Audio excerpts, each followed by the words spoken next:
Halo, selamat sore. Perkenalkan, nama saya Muhammad Latif. Saya mahasiswa Urindo, Prodi Mars, kelas 36D.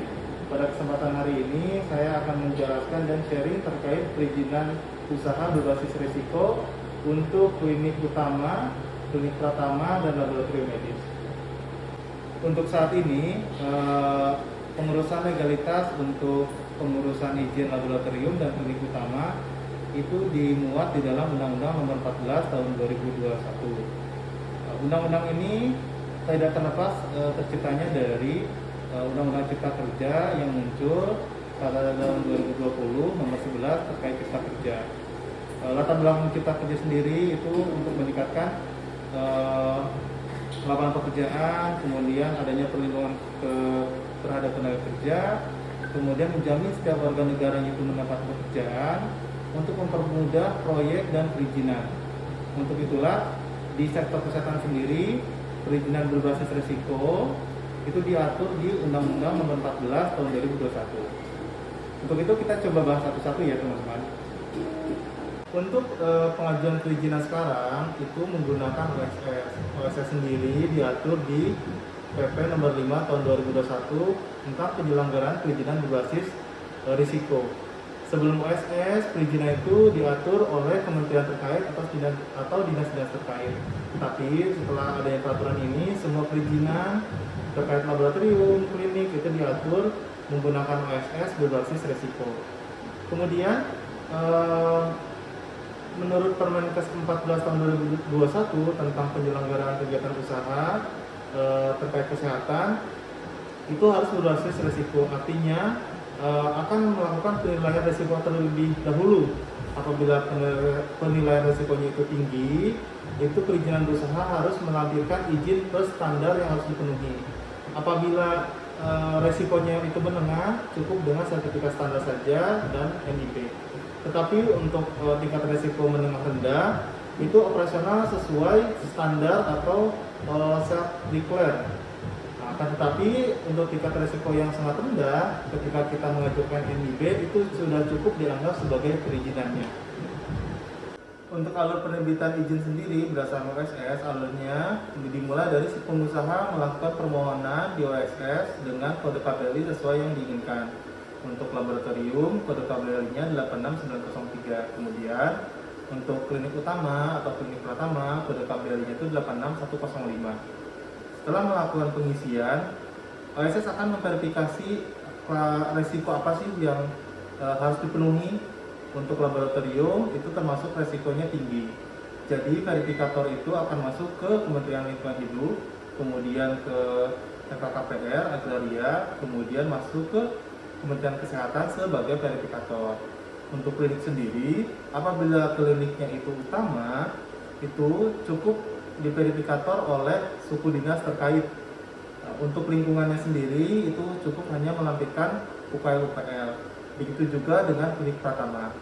Setelah izin masuk ke dalam sistemnya verifikator, kita dimungkinkan untuk mengisi persyaratan sesuai persyaratan dari kementerian terkait. Apabila sudah diisi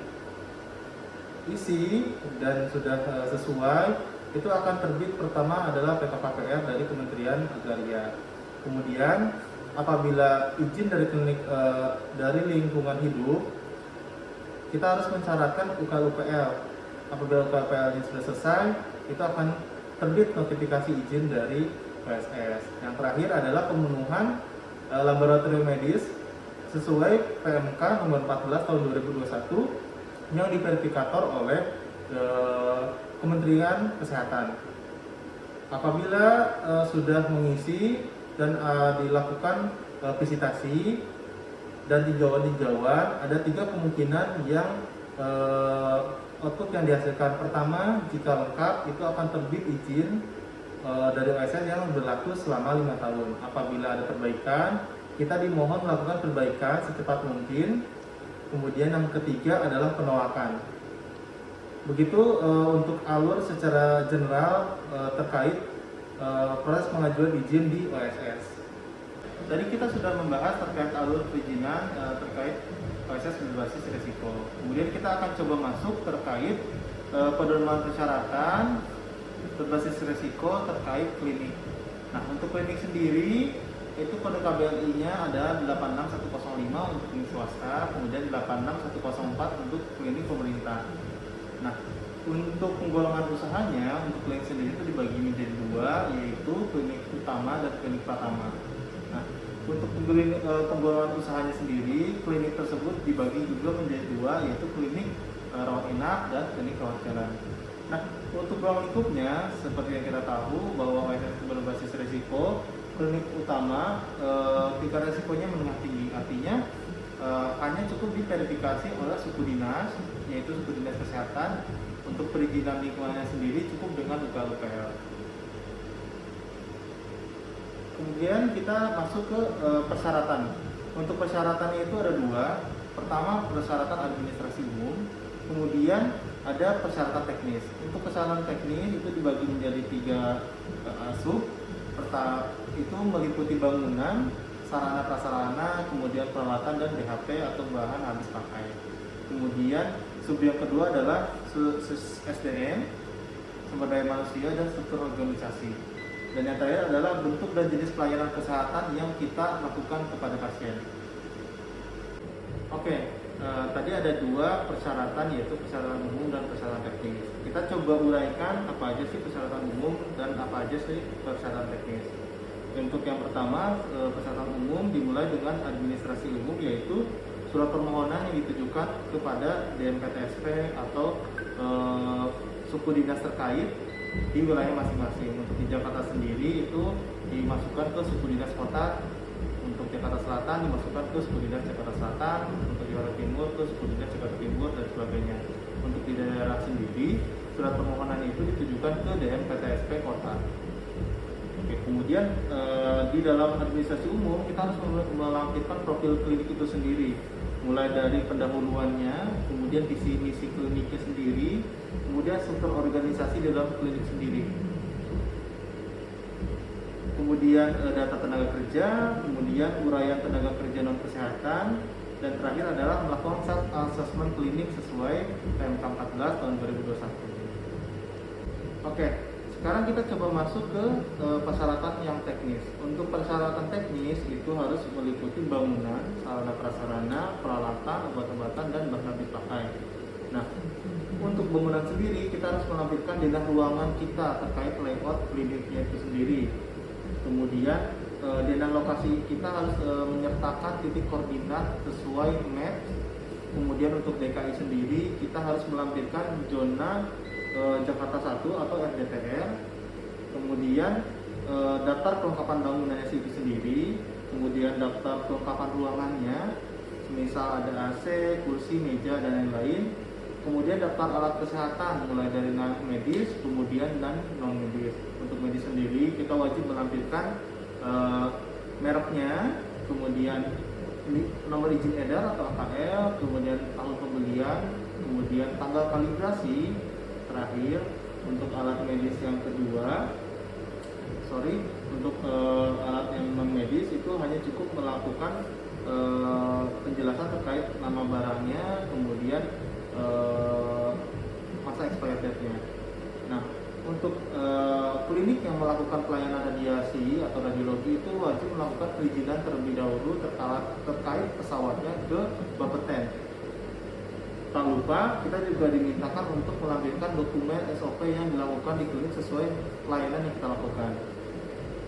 Kemudian kita juga wajib melakukan pengisian sarana pendukung, misalkannya air penggunaannya dalam satu hari itu berapa, kemudian listrik yang dipakai kapasitasnya berapa, kemudian adakah genset dan apar yang dipakai di klinik, itu kita juga harus melampirkan. Kemudian daftar obat yang tersedia.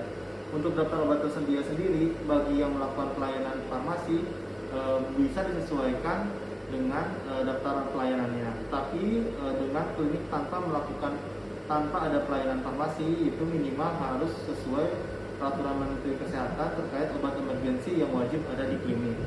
Kemudian yang terakhir adalah daftar bahan habis pakai. Oke, kita coba masuk ke bagian sub yang kedua, yaitu SDM dan struktur organisasi klinik. Untuk SDM sendiri, kita wajib melampirkan daftar ketenaga kerjaan kita terkait yang tenaga medis dan non medis. sebelum masuk ke sana kita harus menentukan dulu klinik kita apakah klinik pratama atau klinik utama. Apa sih perbedaannya? Untuk klinik pratama itu minimal wajib 2 dokter umum yang dilampirkan sesuai persyaratan. Tetapi untuk klinik utama itu minimal 2 dokter spesialis yang wajib SIP-nya tertera di dalam perizinan atau permohonan untuk mendapatkan perizinan OSS berbasis resiko. Oke, kemudian tidak lupa tenaga non kesehatannya juga. Kemudian sertifikat-sertifikat yang dipunyai oleh tenaga medis sesuai job desk-nya masing-masing. Entahkah itu dokter umum, kemudian perawat, atau bidan, atau farmasi itu wajib melampirkan training atau sertifikat terkait kompetensi mereka. Kemudian tidak lupa kita harus melampirkan perjanjian MOU terkait limbah B3 antara klinik dengan pihak ketiga. Itu harus memuat dari mulai dari transporter sampai si pengolahan limbahnya.